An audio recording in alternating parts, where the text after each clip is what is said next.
Kejaksaan Agung akan membentuk tim penyidik khusus untuk menangani perkara mantan Jaksa Agung Muda Tindak Pidana Khusus Febri Adriansyah. Febri telah ditetapkan sebagai tersangka dalam 3 kasus dugaan korupsi dan tindak pidana pencucian uang. Tim khusus dibentuk setelah penanganan perkara tersebut dialihkan dari Polri kepada Kejaksaan Agung. Kepala Pusat Penerangan Hukum Kejaksaan Agung, Anang Supriyatna, menjelaskan bahwa penyidik masih mempelajari seluruh berkas yang diserahkan oleh Polri. Iya, memang kan saya bilang kan penyerahan ini administrasi perkara, bukan berkas ya. Kalau berkas berarti kan penuntut umum dari penyidik, kemudian ini kan penanganannya diserahkan. Inilah salah satu bentuk daripada kolaborasi kita kepada dari penyidik kan sama juga. Kebetulan yang diduga salah satunya oknum di kita. Penyidik akan menelaah berita acara pemeriksaan, barang bukti yang telah disita serta dugaan tindak pidana yang disangkakan kepada Febri. Tim khusus nantinya diisi oleh penyidik yang dinilai tidak memiliki konflik kepentingan dengan Febri. Langkah ini menjadi perhatian karena Febri sebelumnya merupakan pejabat tinggi di lingkungan Kejaksaan Agung. Untuk menjaga independensi dan profesionalitas penyidikan, Kejaksaan Agung juga akan melibatkan Komisi Pemberantasan Korupsi. KPK akan memberikan supervisi selama proses penyidikan berlangsung. Sementara itu, Komisi 3 DPR juga akan mengawasi penanganan perkara tersebut melalui panitia kerja yang telah dibentuk. Jadi nanti akan secara teknis memantau mengawasi langsung pelaksanaan penanganan tipikor kasus ini. Karena ini memang kasus yang dapat dikatakan sebagai salah satu mega korupsi, mengingat jumlah barang bukti yang sudah diamankan saja sudah demikian besarnya. Infonya ini ada beberapa tempat lagi yang juga akan dilakukan potensi juga bunker-bunker lainnya. Kejaksaan Agung memastikan perkembangan penyidikan akan disampaikan secara terbuka kepada publik. Namun, penyidik tetap mengedepankan prinsip kehati-hatian dan asas praduga tidak bersalah.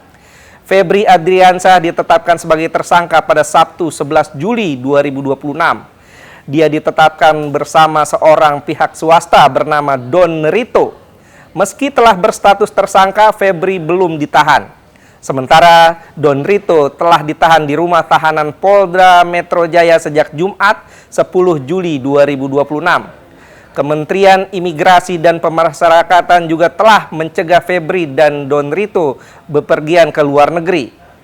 Pencegahan dilakukan berdasarkan permohonan penyidik Direktorat Reserse Kriminal Khusus Polda Metro Jaya. Kejaksaan Agung sekaligus membantah kabar yang menyebut Febri sedang menjalankan ibadah umroh. Febri dipastikan masih berada di Indonesia dan berada dalam pemantauan penyidik. Dalam perkembangan lain, muncul informasi mengenai kemungkinan adanya lokasi penyimpanan atau bunker lain yang berkaitan dengan perkara tersebut. Kejaksaan Agung menyatakan informasi itu akan ditelusuri berdasarkan bukti dan kebutuhan penyidikan. Komisi 3 DPR sebelumnya juga menerima informasi mengenai kemungkinan penggeledahan lanjutan di sejumlah lokasi. Ketua Komisi 3 DPR, Habibur Rahman, menilai perkara ini sebagai kasus korupsi berskala besar. Penilaian itu didasarkan pada besarnya barang bukti yang telah diamankan penyidik dalam rangkaian penggeledahan sebelumnya. Di tengah pengalihan penanganan perkara, mantan Menteri Koordinator Bidang Politik, Hukum, dan Keamanan Mahfud MD menyoroti sejumlah risiko. Salah satunya adalah kemungkinan Febri mengajukan pra-peradilan atas penetapan status tersangkanya. Mahfud menilai peluang itu dapat muncul karena Febri disebut belum diperiksa sebagai tersangka sebelum perkara dialihkan ke Kejaksaan Agung.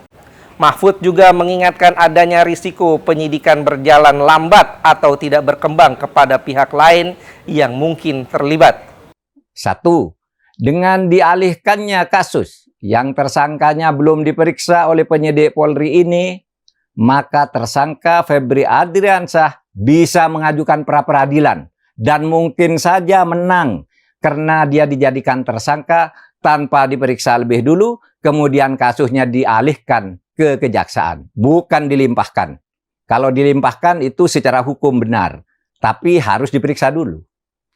Yang kedua, mungkin saja Febri tidak mengajukan pra-peradilan, tetapi kejaksaan sengaja memperlambat kelanjutan penyidikan, bahkan bisa mementahkan beberapa bagiannya, sehingga masalahnya terlokalisir pada tersangka yang sudah ada tanpa boleh merambah ke yang lebih atas, atau tanpa boleh merambah ke pelaku-pelaku lain yang mungkin juga ikut terlibat. 3, bisa saja kasus ini diambangkan untuk pada akhirnya dideponer.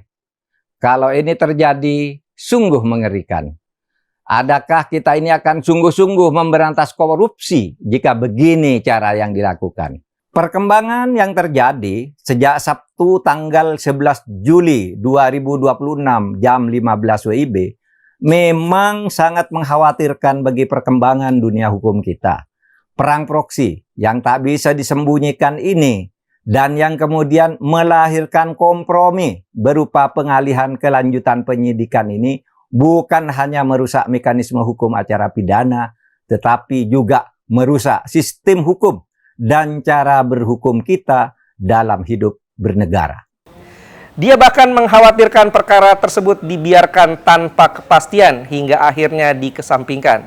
Karena itu, pembentukan tim khusus supervisi KPK dan pengawasan Komisi 3 DPR menjadi sorotan publik.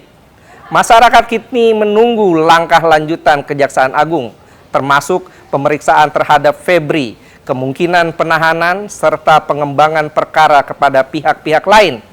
Demikianlah headline iNews.id hari ini. Pantau terus berita-berita terkini di iNews.id. Saya Abdul Haris, sampai jumpa.